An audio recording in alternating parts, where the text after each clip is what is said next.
About 3 months ago I was driving home from Worcester, Massachusetts.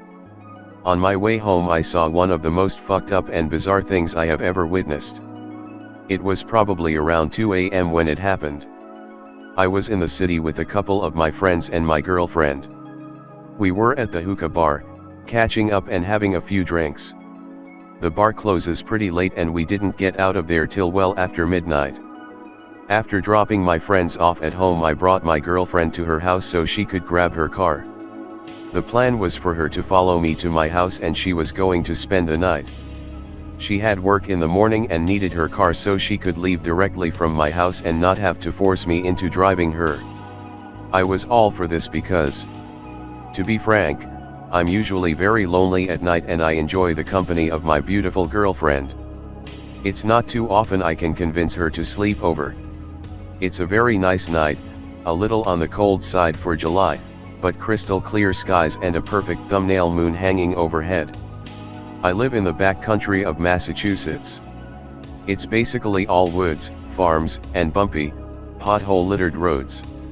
Driving these roads at night can be a little unnerving, but I've become used to it and generally enjoy a late-night drive through the country. Pick very related. The drive from my girlfriend's house to my house takes about 15 minutes. Somehow she manages to get in front of my car with hers. It's not a big deal, she knows how to get to my house. After all, we've been together for over a year now, so I think nothing of it. I reached into my shirt pocket, take out my pack of Marlboros and light a cigarette. Shifting into third gear, I accelerate onto a very pretty stretch of road with farm fields on both sides. Paying no attention to the road, I know the route to my house like the back of my hand. I look down to ash my cigarette in the ashtray, and upon looking up there is a deer in the middle of the road. It's a miracle that neither my girlfriend nor I hit it. Deer, fox, raccoons, and other critters are common to these back roads of New England. With my heart racing, I let out a laugh, imaging the damage my crummy '94 Ford Escort would sustain if I hit something like that. After driving down the very scenic farm-laden road, our two-car caravan begins the final leg of the drive to my house. This street, Whitewood Road, is very steep and incredibly windy. A few times I've almost flipped my car because I was careless with my driving. Being on the edge of my seat after almost hitting that deer, I made sure to pay attention. The tail lights of my girlfriend's car ahead of me acted like a marker to follow. I watched them vanish for a second as her car went around a sharp corner, and then to reappear after I had taken the same corner. The road crept through the woods like a snake. At the last bend before the bridge which brings you into a neighborhood, a very secluded one on the outskirts of town, my girlfriend's brake lights went on. She's a really shitty driver, so I didn't think anything of it. As she took the turn, her high beams illuminated a white shape on the outside corner of the road, just outside the tree line where the white breakdown lane line would be if this road had traffic lines. I drove forward, probably at about 10 miles per hour because the turn was sharp and because I wanted to see what this white shape was. I wish I hadn't. It was a man. He was laying in the fetal position. He was covered in dirt, scraped from head to toe, wearing nothing but a pair of white cut-off shorts. No shoes and no shirt. His hair was long, thin and jet black. His body was snow white in color. His skin glowed in the yellow hue of my headlights. I stopped my car next to him. My first impression was that it was a hitchhiker who was hit by a car, or maybe someone had beaten him up and thrown him out their vehicle, stranding him alone. I was an Eagle Scout and know a thing or two about first aid. I figured I could help him, let him use my phone, or even give him a ride. I leaned over into the passenger seat and rolled down the window. The passenger side door was maybe 5 feet away from the man. Unlocked. As I rolled down the window, the man looked up at me. His eyes were as black as night. The pupils were as big as Arias. He didn't blink. He couldn't. He didn't have eyelids. I looked directly into this man's face. He looked crazy, and animalistic. Like the wilderness had turned him into some kind of beast. After about 10 seconds the man began to rise to his feet, putting his hand onto his knobby knees for support. His frail chest rising and falling rapidly. He looked me right in the face the whole time, and when he finally got on his feet he made a move for my door handle. I was frozen with fear and didn't know what to do at first. Once I got my senses I floored it, but the car wouldn't move. I had left it in third gear and my car, being an absolute shitbox, just whined and sputtered and crept forward at about 3 miles per hour. I slipped it back into first gear and took off, all the while keeping my sight fixated on this man. As I drove away his sunken, crazy face turned into a grin. I took out my phone and called my girlfriend. Surely she saw this guy, there's no way I'm imaging this. My girlfriend answered the phone immediately. I told her to pull over and wait for me. She was about 1,000 feet up the road. I pulled up next to her, my window already about halfway down, and asked her if she saw that guy. She literally began screaming and crying and sped off. She called me and apologized for driving away like that. She said she was too freaked out to sit around in the car that close to the man. I told her to go to our friend's house. He lived in the neighborhood, about 10 seconds away from where we were pulled over. She agreed and led the way. We got to his house, locked our doors, met up with each other and held hands. Her hand in mine, we ran into his basement. It's always unlocked. Friends just drop by at his house, it's how it's always been. He was sitting at his computer playing WoW. We told him what happened and he said we have to go back and check this out, that there must be an explanation. So all three of us piled into my car and began talking about what we saw. My friend wasn't convinced. He's a see it to believe it kind of guy. We drove down the road where we saw the man. Nothing. We turned around and drove down it again. Nothing. We made a detour, emerging on a side road that leads to the road where we saw this man. We all agreed to make one more pass down the road before calling it a night. Not expecting to see anything, I lit up another cigarette. As I was pulling my lighter from my pocket I saw him. He was standing against a tree. No, he was standing facing the tree. His arms were crossed in front of his chest. He wasn't hiding. He wasn't moving. He was just there. My girlfriend began screaming at the top of her lungs. I couldn't take it. It was too much. I gunned it. Speeding off down the road, these horrible screams just echoing in my ear. I turned around and told her to shut the fuck up. The screams turned to sobs and sporadic sniffles. My friend, in the front passenger seat, was awestruck. He couldn't believe it. I couldn't believe it. I was so anxious and nervous. I didn't know what to think. That's when she said it. He had a hammer in his hand. I didn't understand what she was saying through the sobs. She repeated it. He had a hammer in his hand. I decided to call the police. I pulled over further up the road and entered 9-1-1 into my phone. It was ringing. What the fuck am I going to say, degree, I thought. The dispatcher picked up. I told him the story through a shaky and cracking voice. The dispatch told me to stay put. That they were going to send a patrol car, and that they wanted us to show him where we saw this man.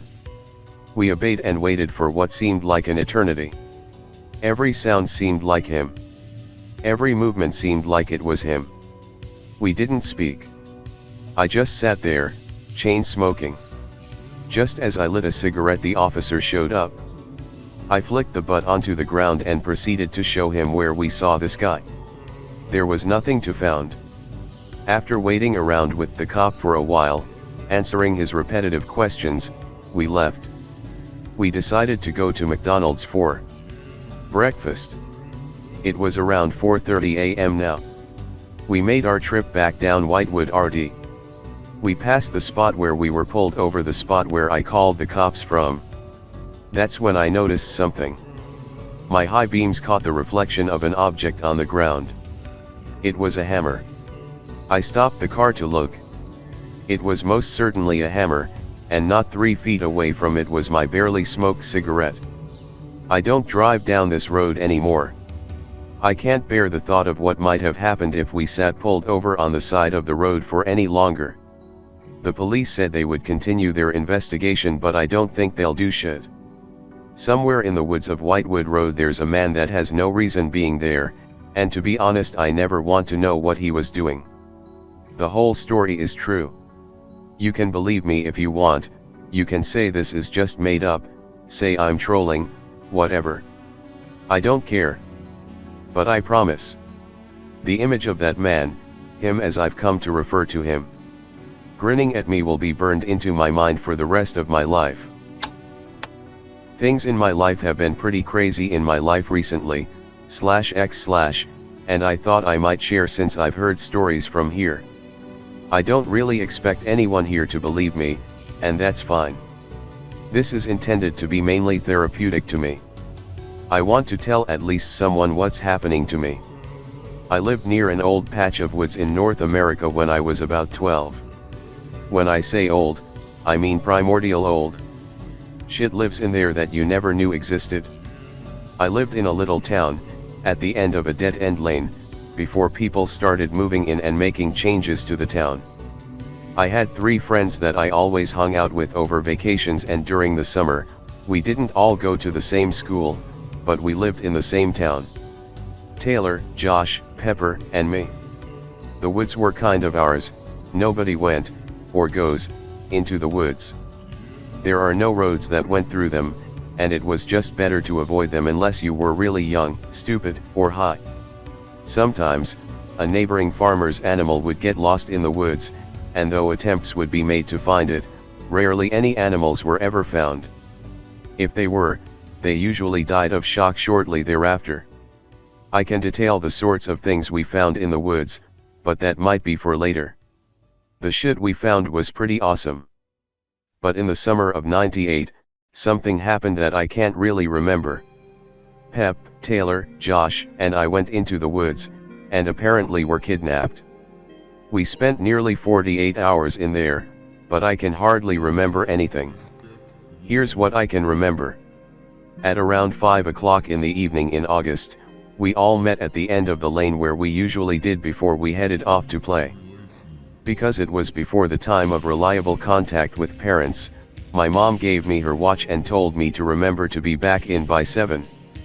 We were all a little nervous, because people were saying a prowler was living in the woods, and they'd seen him around town, and we were pretty certain we'd seen him, too, though I don't remember actually seeing him.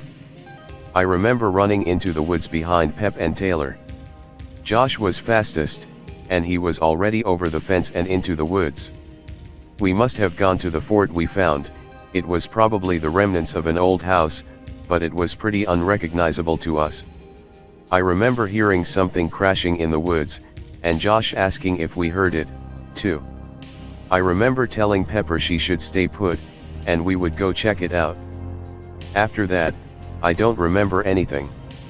After 48 hours, and our parents and people in the town launching a search for us, they found me in a place they'd already looked. I was backed up into a large oak tree, standing alone in a clearing in the woods. I wasn't wearing shoes, and there were long, bloody gashes on my back and legs. They never found Pep, Josh, or Taylor. A hunter found one of Pep's berets some years later buried under pine needles.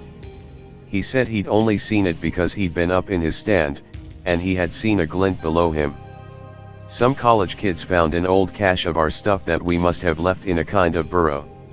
It really troubles me that I can't remember more of what happened, and the stuff that I do remember the therapists told me are probably false memories. I want to share some of these with you, if anyone is interested. Tell me more up. I am very interested in hearing. Alrighty. I remember the Willow Man. He was tall, thin, and had a laugh like thunder. I remember seeing him in the trees, moving so fast we could hardly see him. The day we disappeared, we didn't see him at all, but other days we would see him mostly in the summer. I always wondered why. Maybe because he was harder to spot in the foliage. You could always tell he was there, though, because he moved differently from the rest of the trees. We tried telling our parents about him. Mine were alarmed at the thought of a strange person in the woods. Pep's parents, who were very Christian, thought he was either a devil or B, someone trying to scare us. Josh didn't bother telling his folks. He liked to pretend he was more adult than the rest of us, and Taylor only had a mom who was usually out working one of her 3 jobs. Some people believed about the Willow Man, though. Some people even knew he was there. If we saw him, we didn't stick around, though. He never seemed to do anything except stand, watching you, about 30 or so feet away, swaying like a tree.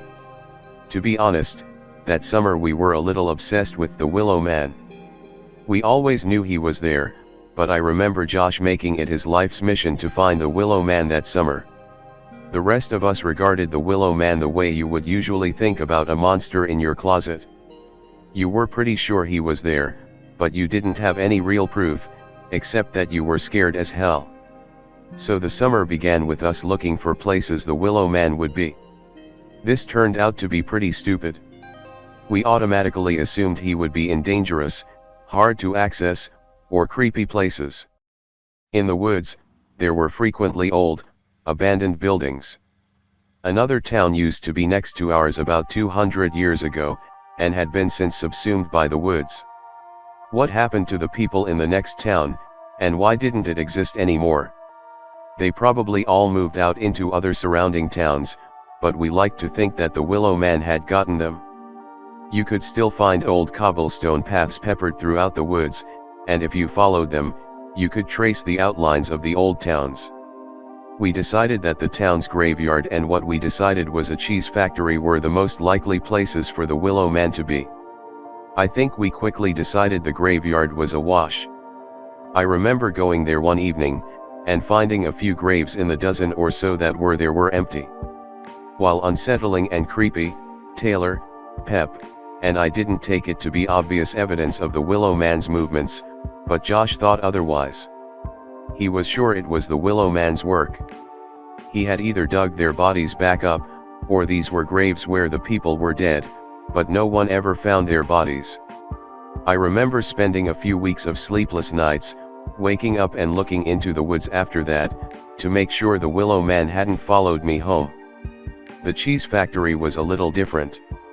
I can't remember what happened there very well, either, but I remember running, and falling out of the woods with Pep and Taylor. I remember we thought we had lost Josh in the factory, but he showed up cranky and pissed that we had left him when we had stopped to hop across the town's old cistern. I don't remember any of this happening, but I know whoever we had seen in the cheese factory hadn't been Josh. Is there anyone listening?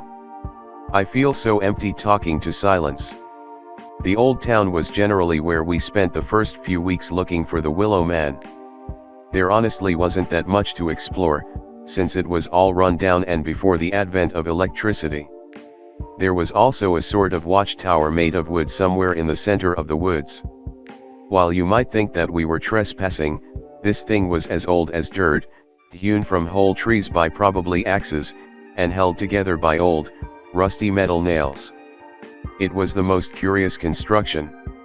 Josh decided around the end of May that it was originally built by the old townsfolk to keep a lookout for the Willow Man, and decided in keeping of our forefathers' traditions, we should use it to do the same. We planned to have a sleepover in it, in fact.